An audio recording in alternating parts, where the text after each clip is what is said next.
is the brand new Sony cinema camera, the FX30. Let's have a look at what this camera is all about and take it out for a test run.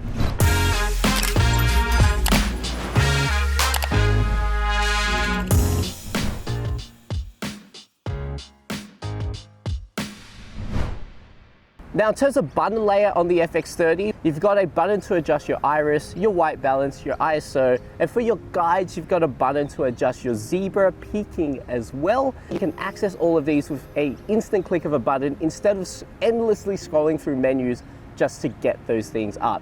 And that's one thing I loved about the FX3, and that has been translated across to the FX30.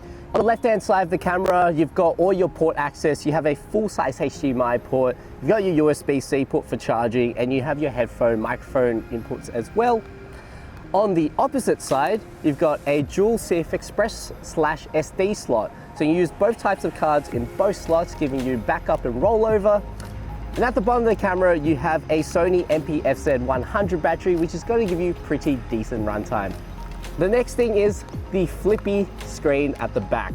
Like the FX3, gives you a lot more versatility when you're filming in multiple lighting conditions or multiple angles. You are a vlogger and you want to film yourself as well, you do have that option. So now let's take this out for a spin. First I need a lens and we'll go take some samples. All right, and for our demo today, we have our lovely model Sarah, who's going to be helping us get those cinematic shots. All right.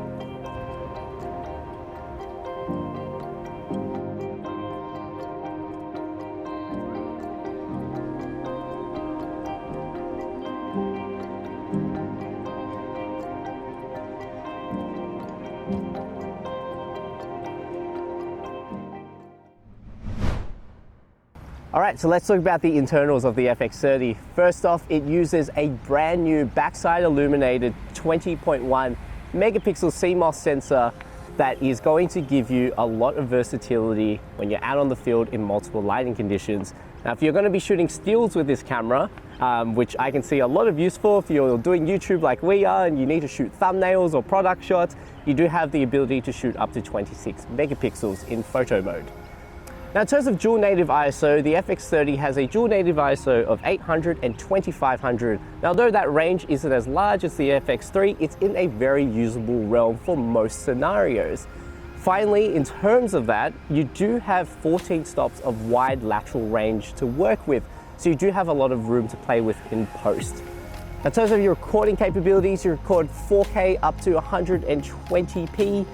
In terms of your color depth, it's got 10-bit internal 422 recording, and you do have the ability to record up to 16-bit when outputting via HDMI. Now, if you like shooting log and color grading, like the FX3, you've got 3 modes you can use. You've got Flexible ISO, Cine EI, and Cine EI Quick.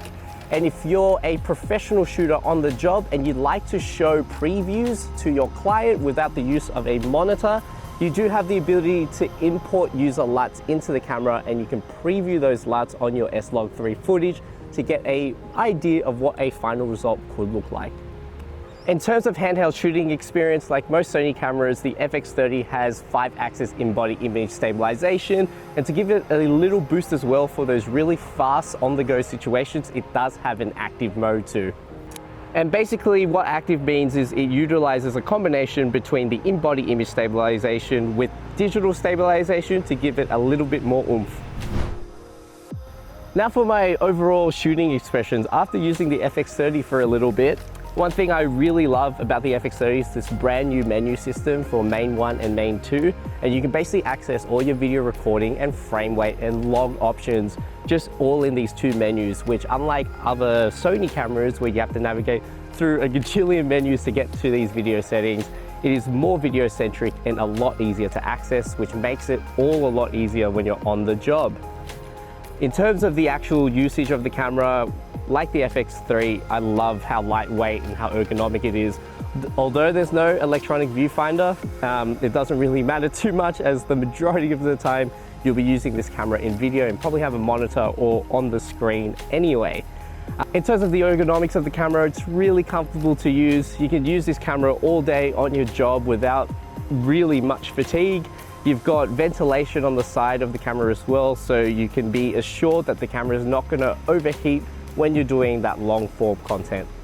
Now, in terms of the sensor, as cameras are now adopting full frame as the standard for video, having an APS-C sensor is not really an issue at all. The industry standard really for many years for cinema has been Super 35, and we've been shooting on cropped video for a long time now. So overall, the sensor size isn't really an issue. If you're needing that versatility in low light, however, this can be a good camera as a B camera, and you could have the FX3 as your main camera if you really do need that little bit of extra push in low light.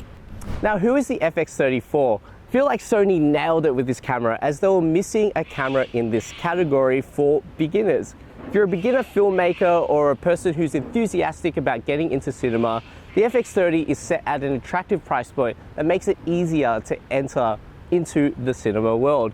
In addition to that, if you're looking for a very reliable B camera, or you're looking for a cinema camera to utilize your already massive lineup of Sony lenses you've got packed at home, then the FX30 is a great starting point into the cinema world. So if you have any questions on the Sony FX30, pop them in the comments below or drop into our store in Sydney, Australia. Make sure to follow us on our Facebook, Instagram to stay up to date with our latest updates, our promotions, and what's going on in store. And as always, hit the like button and the subscribe button to stay up to date with our latest videos as we upload regularly.